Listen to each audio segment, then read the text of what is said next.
না, আজকে আর কোনো ব্লগ নয়। আজ একটা কথা বলতে চাই। আজ খেলার সময় একটা বল বাউন্ডারি টপকায়, আর সেটা আটকানোর চেষ্টা করে একটা প্লেয়ার, আর আটকাতে গিয়ে পড়ে যায় বসে থাকা দর্শকদের উপর। এরকম ঘটনা আমরা প্রায়ই দেখে থাকি, কিন্তু আজ যেটা হয়েছিল, একটা ছোট ছেলের উপর দাদাটি পড়ে যায়। তার হাত বা পাটি সেই ছেলেটির বুকের উপর পড়ে। ছেলেটি সাথে সাথেই অজ্ঞান হয়ে যায়। আমি ছেলেটির পাশেই বসেছিলাম, তাকে চোখের সামনে মাটিতে পড়ে যেতে দেখলাম। মাঠে উপস্থিত থাকা প্রত্যেক দর্শক এবং প্লেয়াররা ভেবেই নিয়েছিল ছেলেটি হয়তো আর বাঁচবে না। সবাই এটাও বলাবলি করছিল যে হসপিটালে নিয়ে যাওয়ার পর হয়তো নাই বলে দেবে।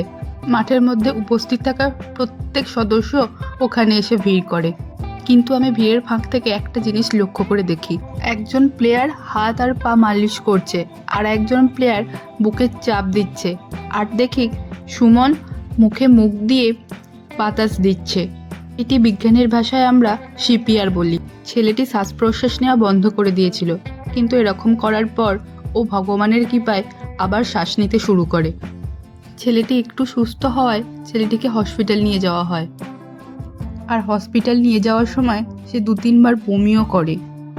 বাড়ি ফেরার সময় জানতে পারি ছেলেটা একটু হলেও ভালো আছে এখন, কিন্তু চোখ খুলে তাকাচ্ছে না, কোনো কথাও বলছে না। আপনাদের সবার কাছে আমার রিকোয়েস্ট, আপনারা যারা খেলা দেখতে যাচ্ছেন একটু সাবধান আর সচেতন হয়ে থাকবেন, আর বাউন্ডারি থেকে কিছুটা ছেড়েই বসবেন। কোনো প্লেয়ার তো আর সেটা ইচ্ছা করে করে না, আর এরকম ভুল আবারও হতে পারে, তাই আপনারা একটু সচেতন হয়ে থাকবেন আর বাউন্ডারিটা অবশ্যই ছেড়ে বসবেন।